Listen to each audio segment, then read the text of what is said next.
Hello, everyone. Welcome to the Kim Jacobs Show. And hello, Eric over there. How are you? Wonderful. How are you? Thanks for having me. I'm doing great, too, and so excited to have you on today's show. I've already said, hey, we're getting ready to go on a roller coaster ride, everybody. So get into the studio, grab your virtual seats, definitely tag somebody, let people know to be a part of the Kim Jacobs Show in the virtual studio audience today, because you will learn something that will help you today from my guest, Eric Dowdy. Listen, I want to make sure that everyone knows that today is election day. Yes. Go out and vote. You're going to hear me say that multiple times throughout today's broadcast. Make sure you go and exercise your right to vote. Now, I never tell people who to vote for and say, I want you to vote for this person. I want you to vote for that person. But what I will say is that you have a right to vote. Exercise that right and make your voice and your vote count. So go do that today. And that's me here from the Kim Jacobs Show asking you all to exercise your right, because it can make a tremendous difference. One vote does make a difference. All right. So, Eric, this is the time where you'll be able to share today's broadcast with all of your friends and family right from our live post. So go ahead and you can do that now. And let me grab my phone, too, because I like to. Everybody that want to share, go ahead and share. And I'm going to play some music. So, Eric, you have to kind of multitask, share and dance. Okay. Yeah. That's like I'm wondering, how to do that. So, sharing the live broadcast, Kim Jacobs.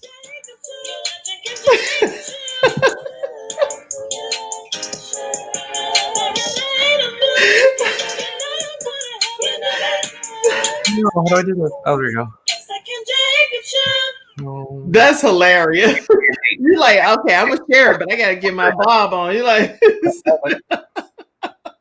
don't know if I did that bite right. your lip when you did that. That's funny. You're like, I don't know if I did that right. I'm so like, oh my God, the pressure. It's like, okay, guys, listen. I posted everything. I posted yesterday, and I posted, even this morning, that I was like, I'm going live in an hour. I'm like, oh my God, what am I doing? So all you did is, if you went to my page, all you have to do is hit share, and it goes right to your friends too. Oh, does it? Oh, okay. You want to do that right quick, or don't worry about it? I'll you know what? I'll do it. I'll post it. How about you just share it later? I'll share it later. That's what one of your friends, if you're on here, then make sure you say, I'm on here, Eric, so he'll know whether he did. I'll share it later, because I'm just like, I want to focus on this right now. That's right. Just focus on being here now, which is one thing at a time. Important. I'm a big believer in that. Right. And I know that you said that you are a singer, you're a dancer, an actor, and screenwriter, currently based in beautiful San Diego, California. Absolutely gorgeous out right now. And it's like, if I wish I could turn the camera around, there's not a cloud in the sky. And it's, I wake up to that. That's beautiful. Beautiful. And it's like, it's important to just get that outside feeling, even just for a little bit. And so, because that's a lot of people, like in many parts of the country, have the seasonal affective disorder because they don't have the sunshine. And it's like, I feel fortunate and blessed that I live in such a beautiful place. Well, Sean Howard said, I'm here, Eric. Oh, yay. So Sean, go ahead and tag all of his other friends and start a watch party or something. That way I have no idea how to do it. He doesn't know what he's doing. You have to get some of his buddies over, okay? Yeah. But glad to have you, Eric. Okay, and there's so many other things about your bio, but I really, instead of me reading all of this, because I think it ties into your story, I really want people to hear your story and then be able to receive help on how they can overcome what happened in your life. So take us back from where it all began for you. I would say like my addiction started way before I started using drugs, because I craved attention. Being a Leo, it's like I always love being the center of attention. A Leo, okay. So we might like some attentions too. Then it probably doesn't matter what your horoscope is. Everybody wants some level of attention, Exactly. So it's it developed into a sense of wanting to belong, and I didn't know how to do that from an early age. I grew up in a single parent family as an only child. So, I always got all of the attention anyways, even if it wasn't the right attention. Right. Per se. because I couldn't, if something broke around the house, I couldn't really blame it on the cat. You know, everybody knew who did it. But when I got to college, I realized that if I didn't have to go to my 8 o'clock biology lecture, I didn't. Wow. And so I started drinking because I never drank until I got to college. I started smoking pot, and then I started experimenting with other drugs. Well, now stop for a second, Eric. You're saying that growing up, you didn't experience those things in your childhood. You weren't exposed to those things in your childhood. Not once. You literally had this ideal kind of family situation. So I grew up with my mom only, and I was the only child. So I think she was more overprotective than most parents were, because she wanted the best for me, but she didn't know how to give that to me necessarily, except for to shelter me. Okay. And that was her way of loving. And that's not necessarily a bad thing, but I was never exposed to drugs and alcohol in high school the way that some other kids were, like that were allowed to say, go to hang out. You're right, to hang out with their friends, to have sleepovers, to, you know, go to parties and, you know, experiment with drugs. So when I went to college, it was just a free for all. And I think the first semester that I was in college, I got a full ride to Virginia Commonwealth, just based on my grades alone. And it was amazing.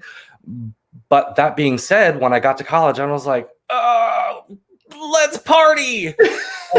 Because really, believe it or not, we're our own parents. When we start going to college, we don't have anyone. And for all of you, you know, when I talk from a balanced perspective. So all of you that have adult children, they're young adult children getting ready to go and spread their wings and become their own parent type of thing. Everything that you've instilled in them, you hope that they would just start applying. Now, go, you're on your own. And in your case, Eric, you're saying you went wild, absolutely wild. And I didn't have the forethought to be like, hey, this might not be healthy. This might not be good for you. Okay. And it was freeing in a sense. But it was also hindering, because I think the first semester that I was in school, I got a 0.67 GPA. Meanwhile, you got a full ride for your academics. So it's because I wasn't doing what brought me joy. My mom wanted me to go for pre-pharmacy, and I wanted to do performing arts. So it was, I always kept some form of performing arts in my schoolwork. Like I did the mixed choir and I did the madrigals. Okay. I could always keep performing arts in my curriculum. But all the other classes, like the biology, the chemistry, the calculus, I didn't want to do it. And I was just like, you know what? It took me about a year and a half before I said, you know what? Enough is enough. I got put on academic probation, and I started using more drugs because I was so unhappy with what I was doing with my life. Wow. And then I auditioned for the dance department, and I got in and started performing with them. But by that point, I was like so heavy into the drugs that I was missing those classes too. So in college, let's talk about that for a quick second, because again, I have a lot of parents that are watching this show and they have children that are in college. Right. We can't, as parents, do anything about what our children choose to do in the college environment because they're out there on their own. What advice do you give to parents that have young adults in college and their children can make their own decisions, and they may be getting exposed to drugs, alcohol, drink, whatever they want to get exposed to? What are your advice? I would say be open and listen. Okay. That's the most important thing. If one of your children comes to you and says, hey, I think I might have a problem with drugs and alcohol, the most important thing you can say is, I love you. It will be okay. So be open to listen to your children. Listen, make sure we're typing those points too. Be open. If you have a young adult that's in college, as a parent, be open-minded and listen to what they have to say. Don't be so judgmental that they don't feel comfortable coming to speak to you. I think that's great advice. Because they won't. If they get that, the first time you shut them down, guess what? They won't ever come to you again. And by the time they do actually come to you, it's going to be too late. Wow. That's interesting. Too late. So now, how are these children getting exposed to? Like, I don't even know. When I was in college, I don't even know who the person was that did bring the drugs, because they never came to me, so I don't know how do these people know? Oh, you the drug man. How do you know that? Friends of friends of friends. Sometimes it just shows up at a party. There are a lot of people in a college town that just happen to go to college parties that don't actually go to the college. Okay. And they may have the drugs on them, or it's a hush hush thing. It's been a while since I've actually been to a college campus and been on a college campus. But I mean, when I was at VCU, it was always, hey, my friend's got a little bit of weed. Do you want to smoke some? And the weed back then is completely different from the weed now. So that's not even an issue. But it was always a friend of a friend of a friend who said, hey, maybe, hey, do you want to try this? So when I was a junior in college, I'll give you the example for this. One of my roommates happened to know one of the guys that just sold ecstasy. And there was one night where she was just like, open your mouth. And I was just like, why? And she threw in a ecstasy pill. And I was like, what am I taking? And she was just like, let me know how you feel in an hour. And the rest is history. So it was one of those situations where it can be a friend that provides the drugs for you. It can be a complete stranger. If you are susceptible enough to wanting to fit in, if you're susceptible enough to wanting to change the way you feel in some way, escapism through drugs is one of the biggest problems, because that's what happened for me. I wanted to escape. I wasn't happy. I wasn't happy doing what I was doing. I felt no joy doing what I was doing. And so the drugs filled that hole. This is crazy. Okay, so now you're in college, you're doing biology and all of this stuff that's really like over you. You're like, I'm beyond this. Even though I came here on an academic kind of scholarship, I'm now 0.67. I am not functioning and thriving in any aspect of college living, and I've turned to drugs and things that I know will take me further down a downward spiral.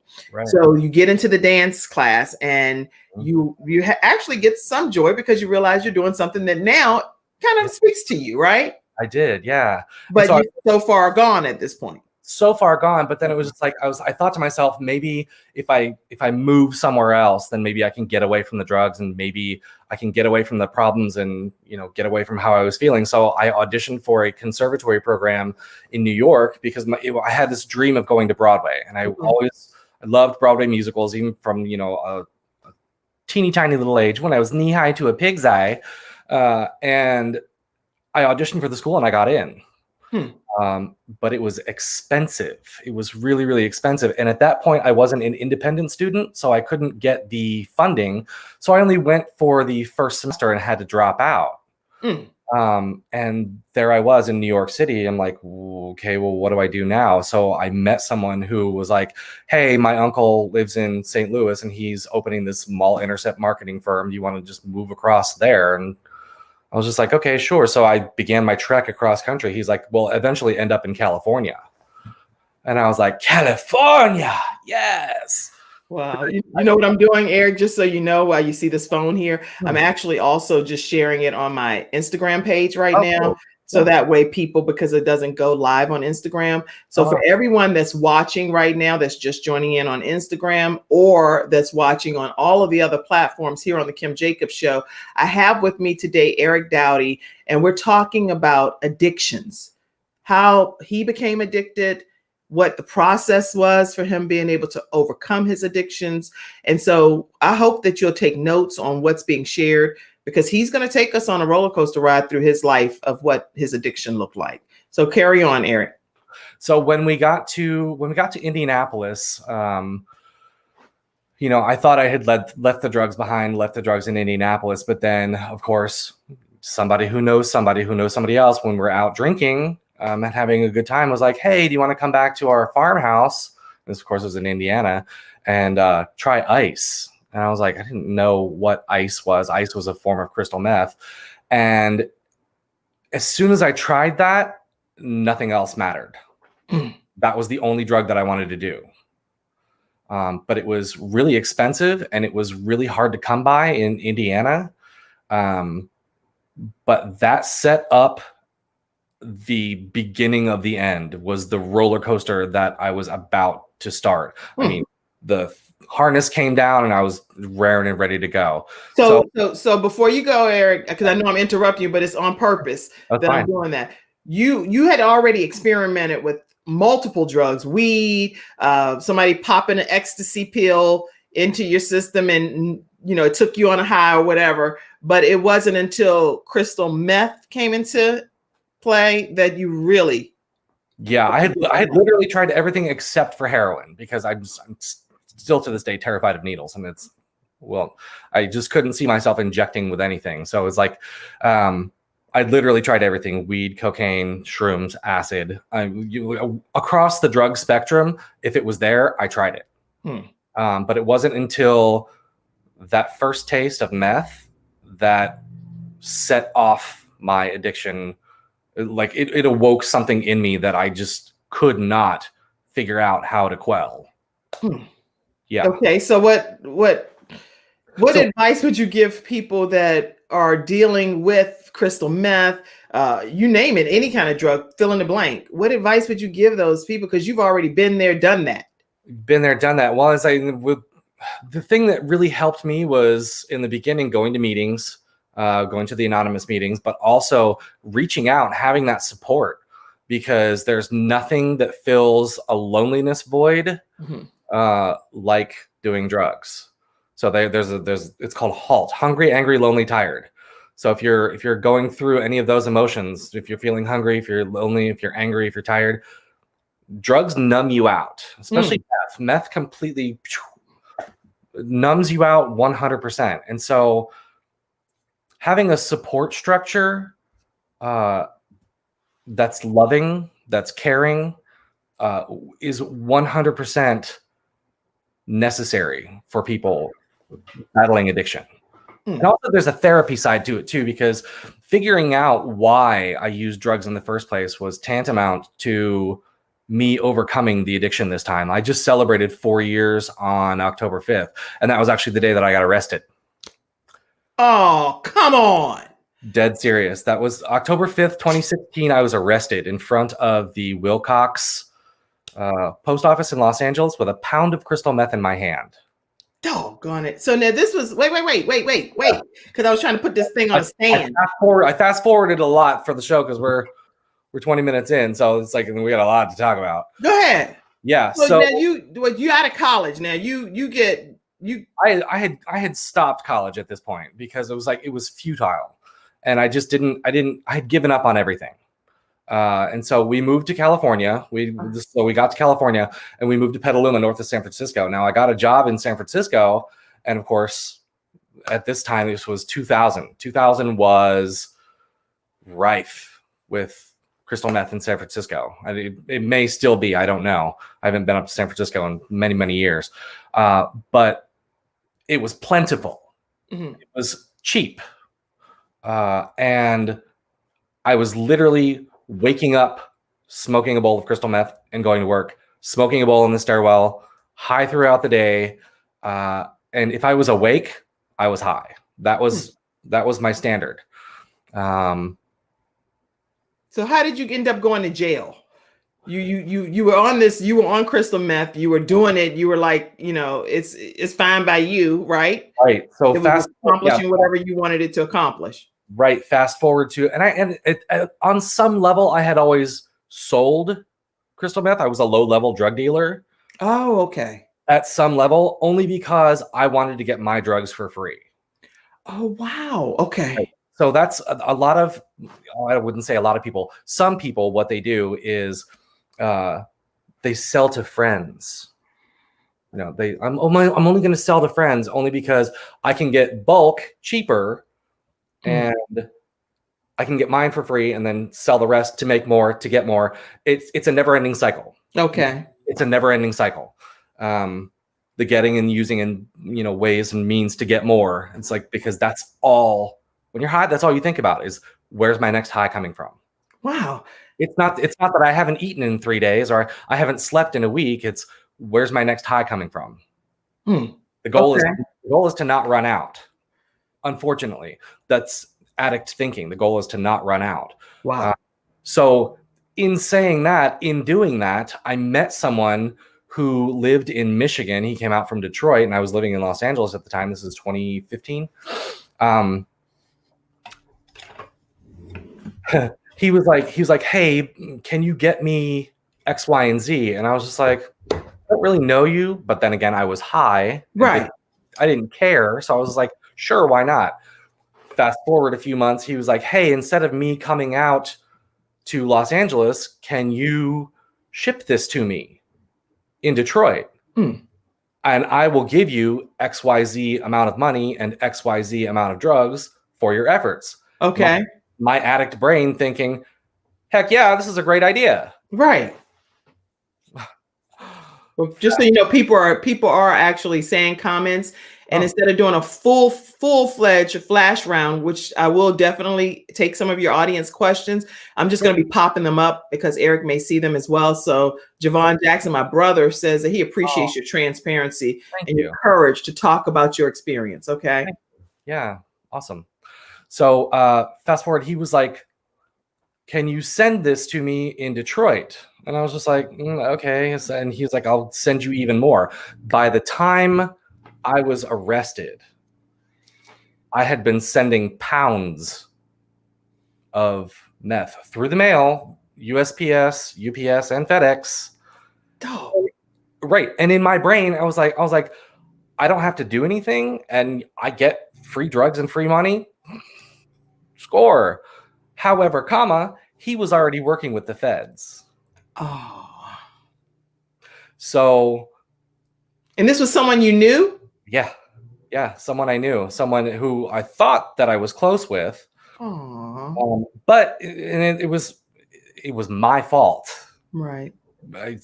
Had I not been doing that in the first place, I wouldn't have been in that situation. Right. So I can't place blame on anybody. Of course, right. And it took me a long time to get to that place, to where I wasn't like, this is your fault. No, sweetie, it's my fault because I'm the one doing the drugs and I'm the one creating this narrative for myself. So that being said, that was the only thing I think that could have gotten me sober. Sober.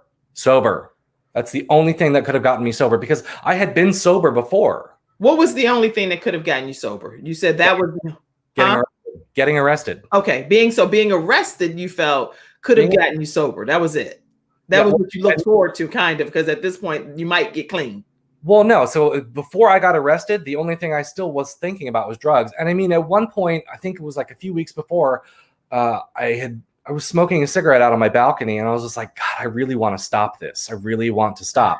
And the words that come out of your mouth are extremely powerful, and the universe is listening to everything. Divine intervention helped me stop. So there was all these workings underfoot that I had no idea that was working for my better self, my better good. Okay, so now you go to jail. How did you get arrested? What, they just roll up on you and say, hey, your friend ratted you out? What happened? There were 14 FBI and DEA agents that rolled up on me at the post office. They had been watching me, they had been following me, and of course, I had no idea. Oh my God. Yeah, no clue. Nothing is scarier than having 14 guns pointed at your head. Right. And so there was like 7 in the front and 7 in the back. And it's like, and I turned around. I thought there was somebody coming up asking me for a cigarette. And I was just like, dude, I don't have a cigarette there. It's in my car. And he was just like, he flashed his badge. He's like, we don't want a cigarette. And I was just like, at that point, it was almost a wave of relief that it was over. That's like, because it was stressful. It was, being on drugs, period, is stressful. It's stressful to your body, it's stressful to your mentality, it's stressful for your family, just because you're hiding what you're doing. But it was like a wave of relief. It's like, I don't have to do this anymore. and I was high when they picked me up. Oh. Like, I'm not talking high, I'm talking high. And so they took me straight downtown to the federal holding facility, because it wasn't a state crime. It was a federal crime because it went across state lines. Right. So, and this was, mind you, the first time I had ever been arrested. I had ever, since 1997, like I was pulled over for a traffic ticket. That was like the last time I had had any kind of interaction with police. Wow. So to go from that to this, I don't recommend. But that being said, when they took me downtown, I was in shock. And I didn't leave. They denied bail. They were like, "You're a flight risk. You're not going anywhere." Wow. So yeah, I'm trying to figure out how to change my facial expression, but I can't. I can't change my facial. Well, I'm like this. My face is just like stuck. Stuck on stupid here. I'm like, come on, Kim, change your face.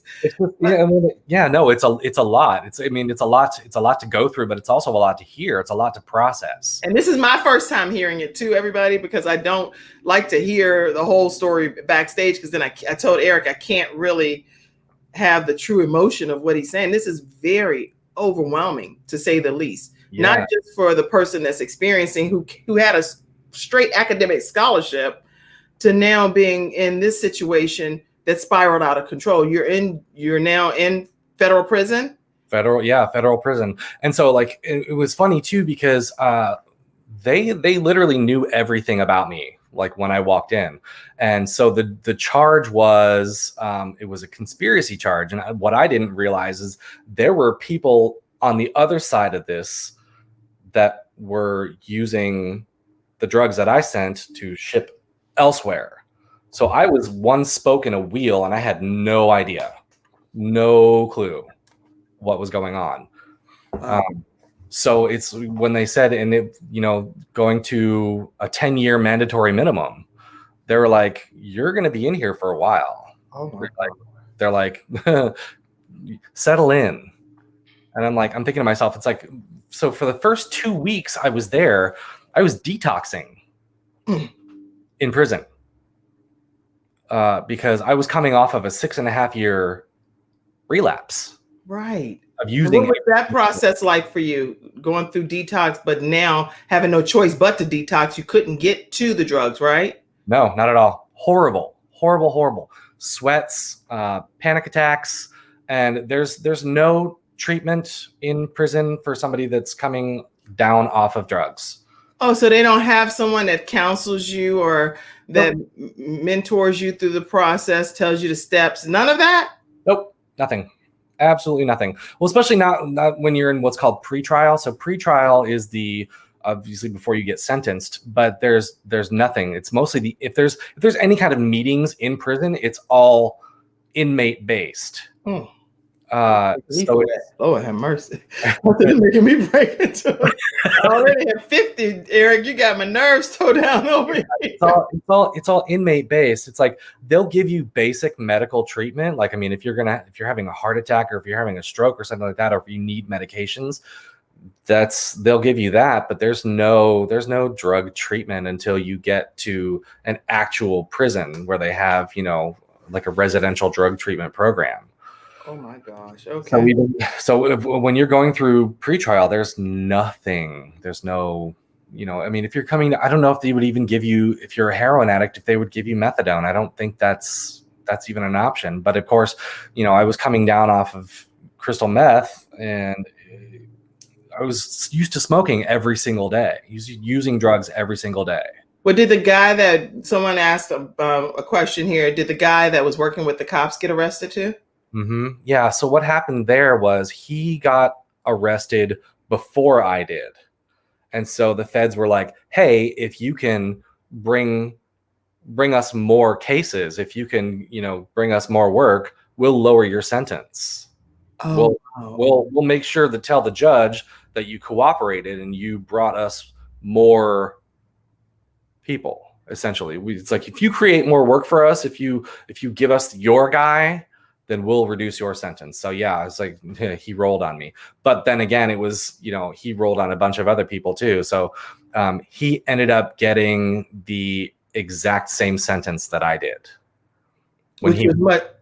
Was lower for him? Which was lower for him. I was the only one on the case that I think didn't have any priors.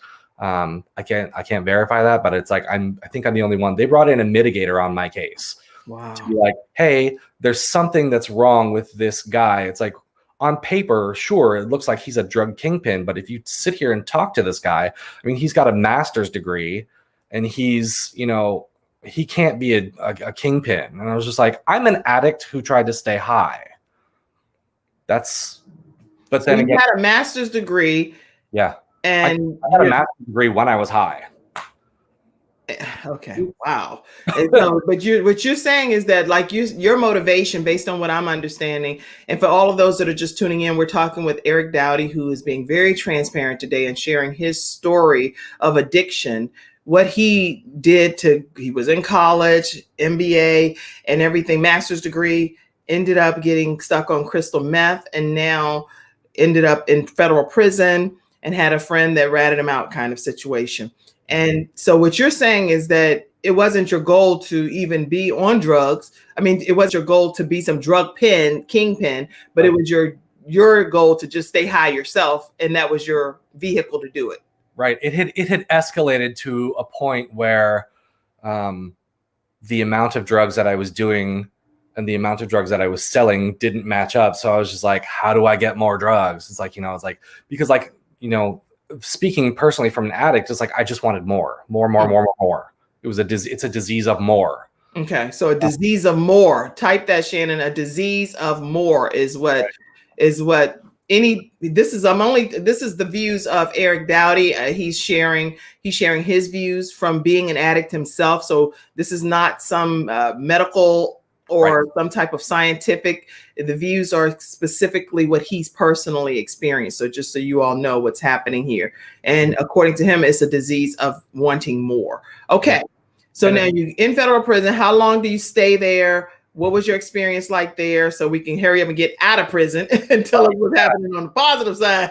So it was terrifying. When you have somebody locking you in a cell, and you don't know the system, you don't know what's going on, and you're trying to rely on other people for information, and a lot of those people are trying to get one over on you, or they're trying to, use you in some way. It's terrifying because I'm gullible. I'm like, really? It's just like, oh, okay, I'll do that. Just because it's like, I don't know the politics. I don't know anything except for what I've seen on TV. And let me tell you, prison is nothing like it is on TV. Nothing like it is on TV. It's boring. There's nothing to do but watch TV and talk about people. It's boring. So I was in pretrial for, I think, 18 months, and like the clock is running at that point. So whatever I'm sentenced to, it's subtracted from that time. And with the help of the mitigator, the public defender was able to get my sentence below the 10-year mandatory minimum, which I still signed the plea agreement for 9 to 11 and a half years. So there was a good possibility that I could have gone away for 9 to 11 and a half years. But the judge was actually amazing. And she actually talked to me like one-on-one, like a real person. And I ended up getting 36 months, which is 3 years. With good time, it's like 31 and a half months, I think. So by the time I was sentenced, I only had 8 more months to go. Oh, okay. So, but they gave me a 5-year probation period. So I'm a year and a half into that 5-year probation period right now. Wow. And it's okay for you to be, because I'll delete this whole video. Yeah, no. It has anything to do with harming your probation period. Totally okay. I actually got a letter yesterday saying that I was going on administrative caseload, which means that they don't care about me anymore. It's like I can travel throughout the United States without, getting permission first. So it was a relief. It was good news. So probation's actually, I haven't had a problem with probation. Now, have you interviewed with any other shows, or is this your first show? First one. Oh, Shannon, y'all type exclusive interview with Eric Dowdy. First one, yeah. Yeah. Exclusive interview. Say something. Say something about this show today. And it's an exclusive interview on the Kim Jacobs Show with Eric Dowdy, who is not everyone is transparent like you are today and opens up and shares their story and their journey. So I'm grateful to God that you are out, you're on probation, and you're able to go on and kind of live your life. Do you have any regrets, any advice, any words of encouragement for people that may not have been put in federal prison, but very close to it? Words of encouragement. Stop what you're doing. There's a better way. Find something that brings you joy. If you are suffering from addiction right now, there are options. And this whole pandemic has really exacerbated addiction for some people because the lack of in-person help. The meetings have all gone online, and sometimes there's a lack of accountability there. Right. Because if people, can't see you in person, especially it was really hard during the beginning of the lockdown, because if you didn't have somebody either checking in on you or you didn't open up to somebody, then, I know a lot of people that relapsed. But I can say this: relapse isn't an event; it's a process. Relapse, when you do that drug, your relapse didn't start then; it started way before then. So find something that gives you joy to replace the right. Addiction. Maybe Mackenzie, type that, please. Because if and also find some support, because without the support, without the help of just one other person that you can just talk to, because loneliness is a big trigger for a lot of people. And it's and that's what I cover some of the book. I'm writing a book based on my experience in federal prison and based on addiction, called The Ant Farm. And you said that real smooth and real quick already. I need us to go back for a second on that. Okay. Eric Dowdy, who is a young man that actually experienced getting an academic scholarship to VCU, went there, started dabbling in drugs, and it really took a toll on his life to the point where he got hooked on crystal meth and started distributing it to friends, family, people around the world, and did it through the mail, to the point where the FBI started investigating him, and he was rolled over on, kind of, according to his own words, by a friend of his. So now at the end of the day, he ended up serving time in federal prison and now is out on probation. For those that are just tuning in, Eric Dowdy is doing very well right now, and he is crystal meth free, right? 4 years. For 4 years. So congratulations to you. Thank you. Congratulations, because you are now on this, like you said, the second act of your life, the second chances of your life. Right. He's now the author of the memoir, The Ant Farm, which is what he's actually writing right now. So every person watching the Kim Jacobs Show, I'm encouraging you to get your copy of The Ant Farm, which is a personal memoir of his experience going through federal prison. And so now tell us more about the memoir. So the memoir, I about 6 months in, somebody was like, "You're a writer.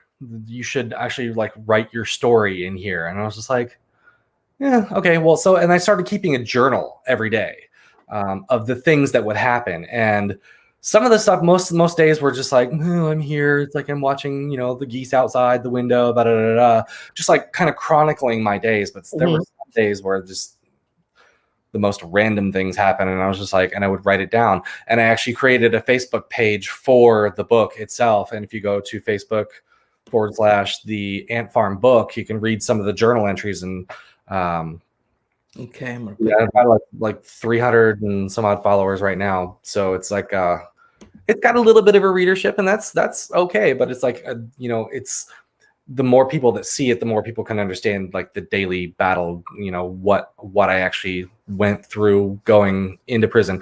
And the journal part that I post is only one part of the book. The book is in 3 parts, before I went to prison itself, and then after prison. So it's a whole journey.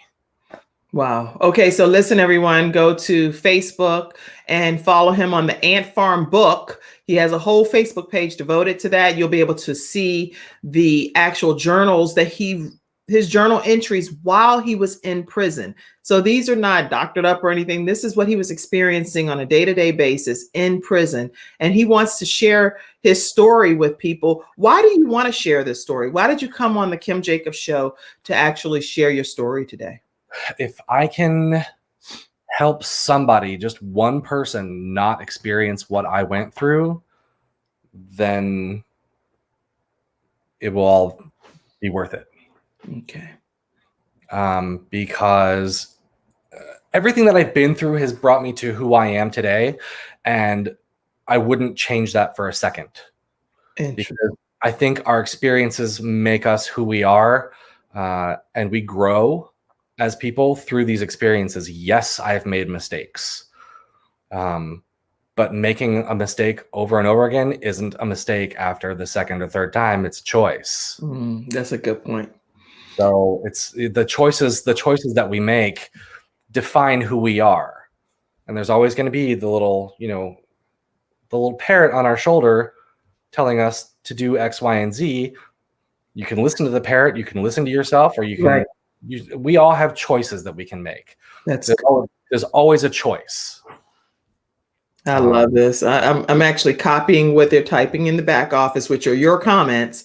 So thank you all for typing this and making it smooth for me to be able to put it on the screen. And so making a mistake multiple times is not a mistake. It's a choice. Right. So it's like, and I had the choice of doing drugs after a little while. And I always had the choice of going into recovery, but I chose not to because doing the drugs was easier. And a lot of the times I chose what was easier just because I didn't want to put in the effort. So now that you've been 4 years clean and you're writing The Ant Farm, your memoir, how can people get a copy of it? When are you planning for it to be released? Tell us more about it. So it's taking forever to do only because I've got 19 months worth of legal pad journals and I've got 150 pages of front and back legal journals to transcribe. And so not everything is going in the book. So I have to go in, read what's there and pick out the stuff that's relevant and leave out the stuff that's not, because some of the stuff is just mundane stuff. Oh, we had, XYZ cake and we had bologna, nasty, gross. Ugh. I'm not going to talk about that's going to be like in the addendum in the end, but it's right. I think we can visualize the food.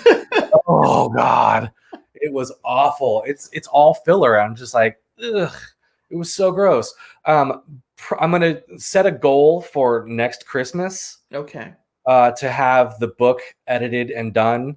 It might be a self-publish, it might not, but I'm also right now, since I got my graduate degree when I was high, I'm now auditing all of the classes in that graduate degree so that I could create a portfolio, like a new portfolio, because I don't remember a lot of the classes that I took. I got the degree, I got the MFA in screenwriting. I don't remember some of it. Like I go back to the assignments that I did and I'm just like sitting there for the first time, like I don't remember.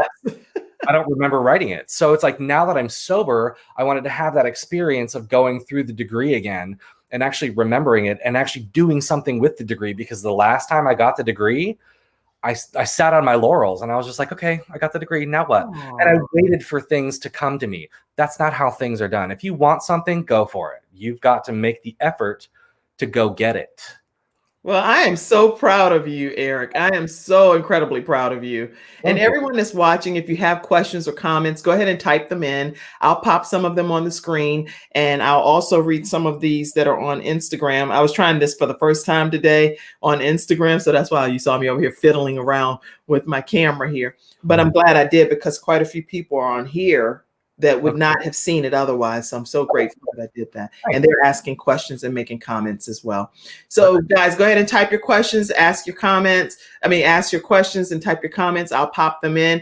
Eric, tell us what you're doing today. Some other things that you're doing. I know you're pretty much acting and you're doing all kinds of stuff. So screenwriting, you tell us where you are now.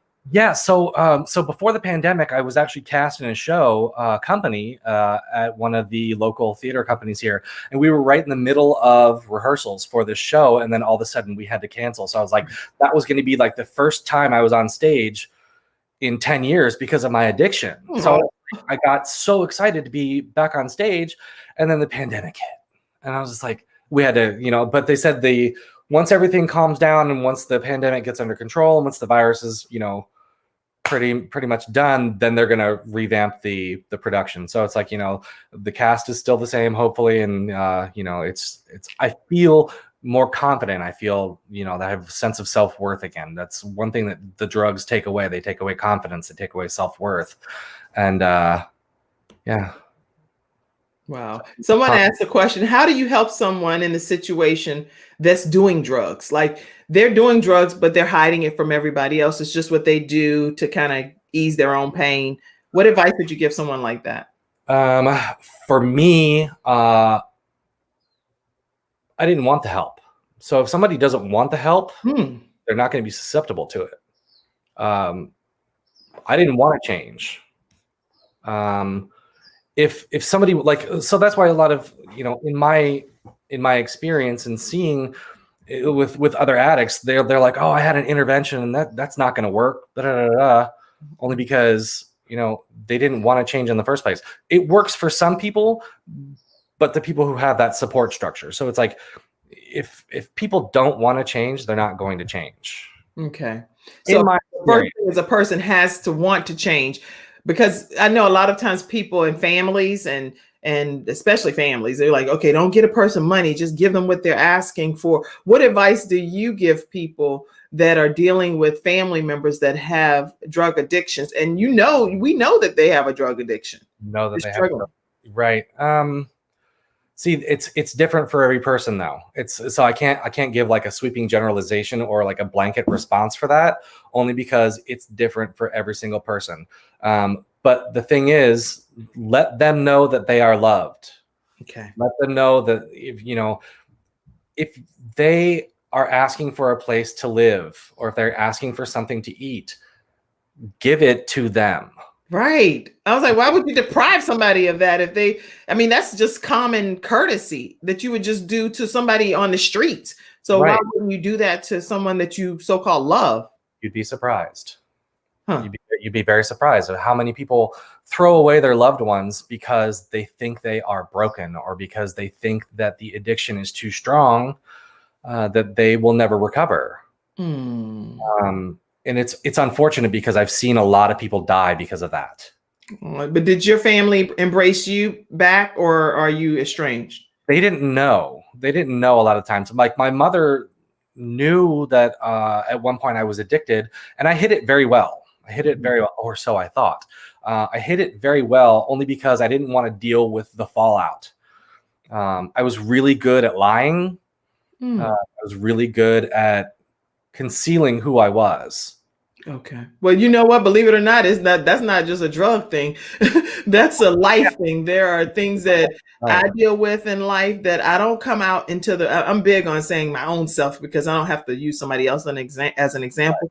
There are things I simply just don't want people to know that's going on in my life. And so I'm not doing drugs, but at the end of the day, I still have things that I just keep to myself that I'm like, oh, you know what? That's my problem. My own issue is something I'm dealing with. I don't need to go public with it and make it a big stink or make it a big to do. Just Lord, help me. And I pray and I ask God for the help. But I don't always get on here and say, hey, everybody. Hi, I'm Kim Jacobs. And this is what I'm dealing with. I don't do that. So I commend you for this level of transparency because people aren't as transparent as you are. And I'm really grateful that you took the time to be on the show today and to share your story because it will help a lot of people.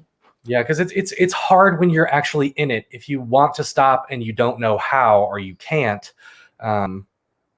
who to reach out to. It's like, and that's the biggest thing too. So somebody who's in active addiction, and for me, when I was in my active addiction, leaving the house sometimes was terrifying. Absolutely.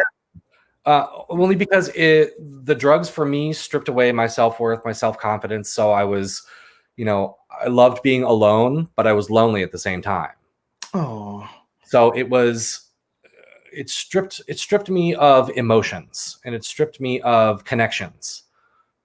So a lot of the times I was alone, but I didn't want to be alone.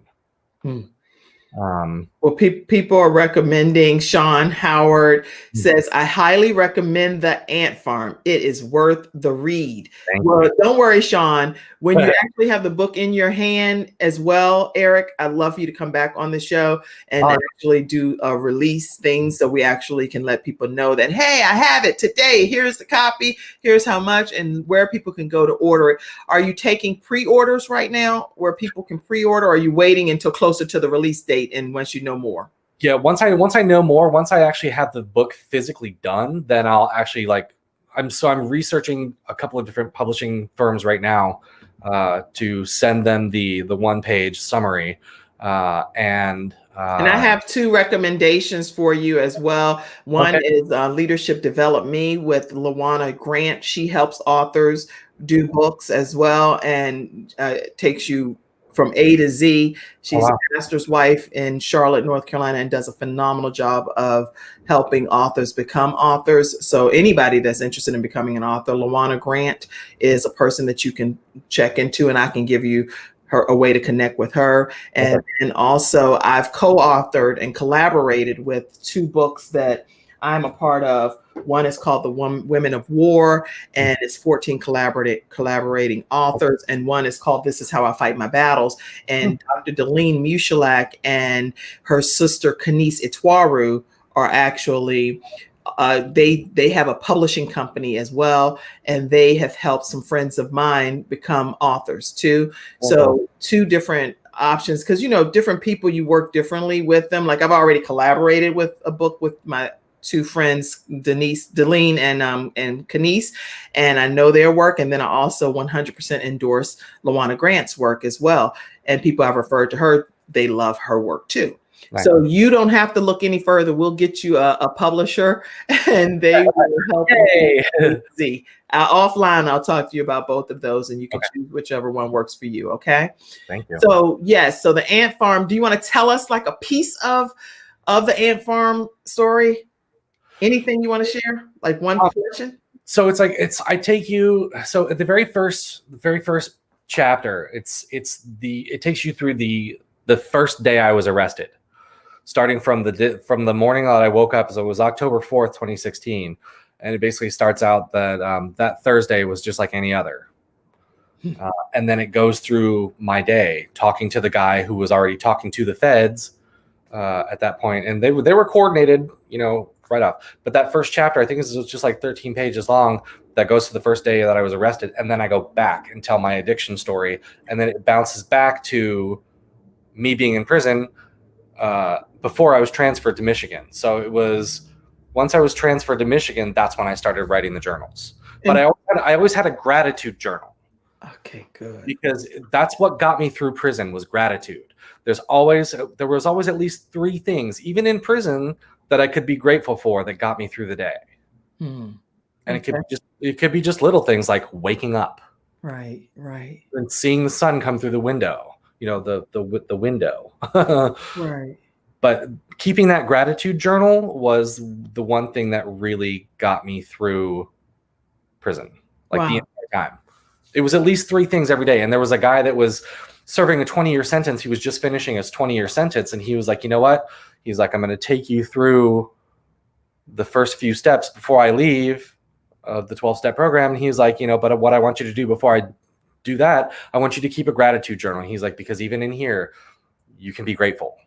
Wow. He's like, it'll change your perspective of how you jail, of how your prison experience happens. Wow. And you know what? The prison experience that you're talking about, again, there are people that are in prison that aren't behind bars per se, but they're living in prison on a daily basis. And that's why I really think it's so important that we put our focus. And I talk about this all the time. I actually taught it on Sunday, to focus on Jesus. That's what I focus on. I focus on Jesus, because you can easily focus on everything that's going wrong around you. But if you put your focus on the right place, somehow, some way, you're able to not look like necessarily what you're going through, if that makes sense. Right. Yeah, no, completely 100%. It's like if you pull yourself away from yourself for just a second, and you can see things from a different perspective. Yes. Well, Les Brown says you can't see the picture if you're inside the frame, right? Isn't that good? I like that. Like you sitting right in the frame, then everybody else can see the picture, but you can't see it because you actually in the frame. Right. You know? I So like more that. comments that came in. It's worth the read. Very eye-opening. Break away from the bad crowd and sever those ties. Let's see who else is on here. It's quite a few comments that have come in. My mom is on. She said, "Good morning. Thank God you allowed your support team to help you." Thank you, Ella.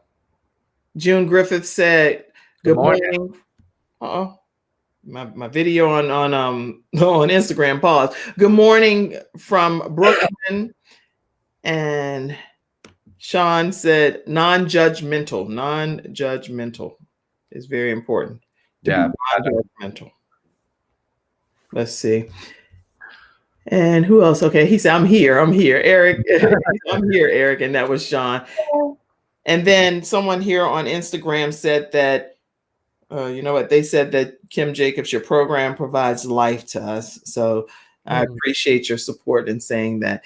All right. So what, any last words of encouragement, anything you want people to do, to know about you, to stay connected with you?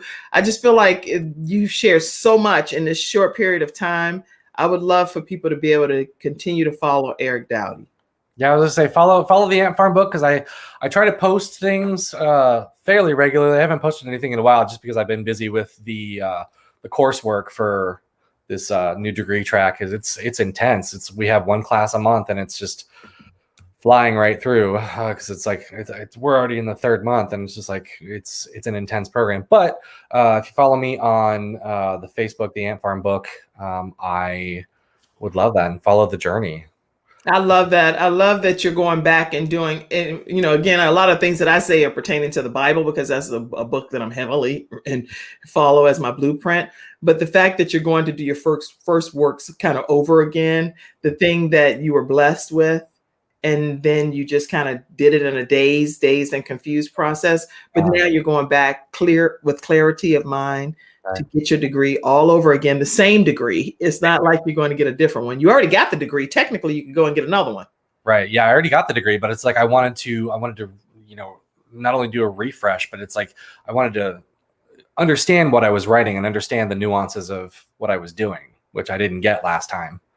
Well, I love it. I love it. Love it. Love it. Any last words of encouragement that you would share with people? People are still commenting, so maybe you can go back on Facebook too and look at some more of the comments. But any closing comments that you would like for people to know or hear? Be grateful. You know, there's even in the climate that we have right now, where everybody's divided, there's always something that we can be grateful for. You know, I think if we shift our focus from the negative into more of the positive, that will change everything. It's like, you know, especially now, we need to come together instead of, you know, have wedges between us. We're all grateful. Be grateful. You know, there's always something to be grateful for. Absolutely. And that's why, for those that are on Instagram, he said that he started a gratefulness journal, a gratitude journal too, while he was in prison. And so there's always something to be grateful for those, the video had paused. So I want to make sure that you all, yes. Okay. So follow Eric Dowdy on Facebook.com/The Ant Farm. And let me also just briefly share with you that today's episode sponsor is, I got to pull this off the screen. I think I'm doing too much over here today, Eric. I was trying to add one more element, and that element just sent me right over the top by adding. I was like, Instagram needs to hear this today. So anyway, today's episode sponsor is thebalancedoctor.tv, and it's actually the books that I have authored and co-authored. One is Extreme Balance Makeover. So make sure you go to thebalancedoctor.tv/books to get your copy today, especially with the holidays coming up. You can get a paperback copy or an electronic version of the book emailed to you. And you can also get a copy of Women of War Peace in the Midst of the Storm, and it's about how women persevere and overcome from past, present, and future challenges. Or you can get This Is How I Fight My Battles, and it's about women, 14 women, how we fight our battles in the spirit. You can get a copy of that, and it'll be shipped to you right away. So that's today's episode sponsor, thebalancedoctor.tv/books. Stay connected with Eric Dowdy. This man came on the Kim Jacobs Show today and poured out his soul in hopes that someone else can have a better life, prison free. If you hear his story and what he did, you might choose a different path. If you're going to the post office, mailing stuff and doing things, you're already being watched, is what he's saying. You'd be surprised. Love yourself so you can love somebody else. Excellent. So what else is happening? I got to ask one last question. What else is on the horizon for you? I mean, the ant farm is on the horizon. You're in college, back in college, taking the same course that you already took. Yeah. I mean, you're doing it. What else do you want to say? Well, and that's okay. That's with the sky's the limit. And it's like, if I wish I had a crystal ball to say what I was going to be doing, but eventually I'd like to get back to LA and either work in television and film or use the degree. I want to use the degree and just write TV and movies and just get my name out there. But I also want to be in those movies. So right. It's not that I was like, oh my God, I want to be famous. I just want to enjoy myself. I want to. That's right. You could be in your own movie because your movie is worth sharing. It's based on true life. Right. So and Netflix I think I'm going to eventually turn the Ant Farm into a TV series. Why did you call it the Ant Farm? So when I was in prison, it's like I thought of the ant farm. Like if you watch a drone from overhead, if you look down, you have to follow. You go from one pod to the other, and you can't veer off that path, right? Or else you'll get what's called a shot. You'll get in trouble. So you're going from one pod to the next, and it's like I was like, what would this look like from above? And it would look like an ant farm. Oh wow! Being in prison, you're saying? Prison it's exactly. If you looked at a prison from up above, like what they have, like the time changes is like you can only go from one pod to another during certain times, and you have to stay on the path. So in that 10-minute period, going from one pod to the other, it looks like an ant farm. And I would watch this out the prison bars. Watch this. Them going from one pod to the other. It looks exactly like an ant farm. Wow. Okay. And then the final one, I'm only going to do two more things. One is I'm going to let everybody know that we have Quest Church prayer line. Do I have that? Yes. You guys are amazing. They're typing everything right there where I can see it. And it's making my life so much easier while I'm trying to hold the phone. I'm only working with one hand over here. I'm doing too much today, but it's for a good reason because I wanted everybody to be exposed to what you're sharing. Quest Church prayer line is taking place from 12 to 12:30, everyone, Monday through Friday. And it's where Pastor Jacobs actually prays for all kinds of situations that's happening. We know that we've had the COVID pandemic. We've had the election is today. You should be voting. Vote. We should be praying. We should be voting. We should be praying. Whoever you're voting for, vote.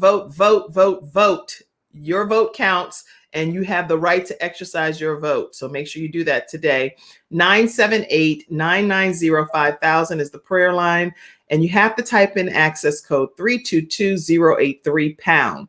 It's Monday through Friday from 12 to 12:30 p.m. Okay, Eric, now this is because you're kind of like a comedian. I went back and looked at all of your videos with your vampire teeth and your werewolf opening up your shirt. So I definitely want you to endorse the Kim Jacobs Show, right? And yes. Tell people to subscribe. Oh, you got it. So I'm going to remove myself from the screen. Are you okay with doing that? Yeah. Okay. And you can definitely be your comedic, funny self, whatever way you want. It doesn't matter. But I'm going to remove myself and say a quick subscribe to the Kim Jacobs Show type of thing. Okay. Let me remove myself. See what you're made of, Eric. Right. So I would say for everybody out there, go to thekimjacobsshow.com. Like, subscribe. This is an amazing show. And maybe you too can be here. Thank you so much. Perfect. Y'all make sure y'all subscribe to the Kim Jacobs Show, and it's on YouTube. All you have to do is literally go to my YouTube channel. One of my church mothers said, "Hey, make sure you tell people it's free." I was like, "Oh, I never thought about that." Because actually senior saints think, subscriptions, you have to pay for everything. So I was like, oh, so make sure you know that you can go free of charge to my YouTube channel and just hit that subscribe. It says subscribe. Hit that button. Then you hit the little bell beside it, and you get an option to hit it to all. That means every time the Kim Jacobs Show comes on the air, guess what? You receive a notification. And I am excited if you could be a subscriber on the Kim Jacobs Show. All right, guys, tomorrow at 11 o'clock a.m., we have another special guest lined up for you, and you don't want to miss it. We're going to have a great show for the rest of this week. So tune in at 11 o'clock a.m. Eastern Standard Time. Eric, you are amazing. Thank you. Thank you for having me. Your story of strength, encouragement, compassion, how you overcame, where you are now. I'm glad to know you. Glad to know you. And I'm glad you made it through. Yes, me too. I'm really glad. Thank you. Really glad. Thank you all so much for tuning in to today's episode. Do you have a final thought? And I'll close it out on whatever you say, Eric. I would say love yourself so you can love somebody else.